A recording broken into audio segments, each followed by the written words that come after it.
Aujourd'hui, je vous réalise un make-up en voix off. Comme il y a beaucoup trop de bruit dehors pour que vous entendiez quoi que ce soit, j'ai décidé de le réaliser. Alors c'est un liner simple avec une bouche assez profonde. Alors je commence par appliquer ma Primer Potion sur l'ensemble de ma paupière mobile et fixe. C'est ma base à paupières couleur Eden que j'adore. Au niveau de ma paupière mobile, j'applique la couleur Sahara de NYX qui est un irisé très clair qui va apporter beaucoup de lumière avec mon E55 de chez Sigma. C'est un petit pinceau plat, vraiment très pratique pour appliquer la couleur mais aussi pour la fondre légèrement au niveau des côtés. D'ailleurs là ce que je vais faire c'est l'appliquer à la naissance du regard et l'étirer légèrement pour pouvoir avoir quelque chose de plus flouté et de plus travaillé. Je prends ma couleur de chez elle qui s'appelle Caramel, c'est la gamme Studio basique. Et avec mon pinceau E40 Fluffy, je vais l'appliquer au niveau de l'arcade sourcilière pour avoir quelque chose d'unifié sans avoir forcément quelque chose de lumineux, vu qu'on a déjà beaucoup de lumière au niveau de la paupière. J'applique un col, le mien c'est celui de chez Maybelline Master Drama, j'adore ce col puisqu'il tient vraiment bien en muqueuse. Donc je l'applique au niveau de la muqueuse.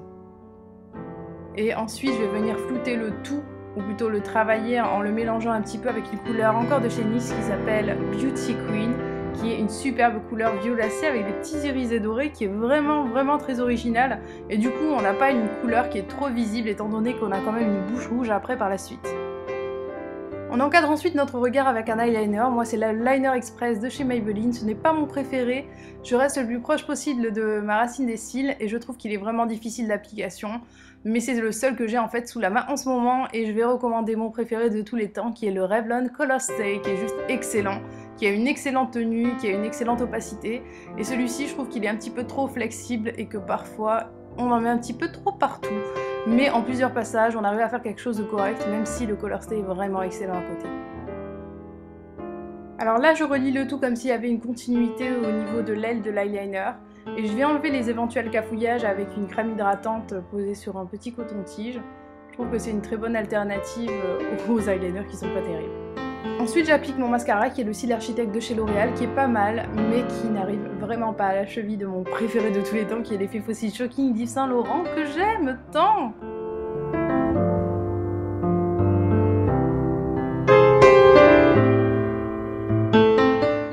Je balaye verticalement mes cils du bas, histoire d'avoir un peu de volume et un peu de mascara en bas.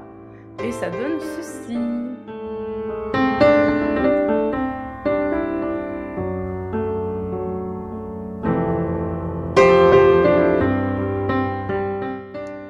Je commence déjà avec mon fond de teint préféré, le Studio Fix Fluid, et j'applique mon anti-cerne l'effaceur de chez Maybelline couleur nude. Alors j'applique simplement la couleur et je viens ensuite la fondre avec mon petit pinceau de chez Elf, spécialement fait pour appliquer le correcteur, qui est juste extra. J'applique le reste de matière là où j'ai des rougeurs au niveau du nez, etc. Et j'applique une couleur claire de mon Sculpting Kit pour éclairer le tout et fixer l'anti-cerne que je viens de poser.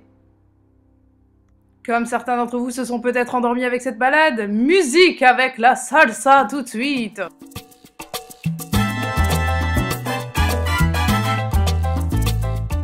Avec la couleur foncée de mon Sculpting Kit, je vais venir creuser ces grosses joues en faisant la tête de poisson tout simplement, en imaginant là où devraient être mes éventuels creux du visage qui ne sont jamais là. Et si vous avez un grand front comme moi, vous pouvez venir faire un coup de contouring, ça fait du bien. Et vous allez pouvoir aussi perdre votre double menton. Oui, vous allez perdre votre double menton, ou plutôt donner l'illusion qu'il est moins présent. Oh, que je suis maigre d'un coup! Avec mon pinceau biseauté de chez Sigma, j'applique mon blush Breezy, qui pour moi est le framboise irisé parfait pour l'automne-hiver, parce qu'il apporte un coup d'éclat énorme. Et comme il est très pigmenté, je vais venir fondre le tout avec mon Kabuki de chez Elf. Ça va apporter quelque chose de très harmonieux. Et ce blush s'accordera parfaitement avec nos lèvres. D'ailleurs, je vais faire le contour de mes lèvres avec un lip liner de chez NYX qui s'appelle Plum. Et ça va me permettre d'avoir non seulement des lèvres plus définies, mais aussi un rouge à lèvres qui va bien tenir. Vous allez voir. Et ce lip liner va parfaitement s'accorder avec le rouge à lèvres de chez NYX qui est splendide, qui s'appelle le Black Cherry. C'est mon préféré en ce moment. Vous allez voir ce sublime bordeaux qui donne un effet Vampy Lips.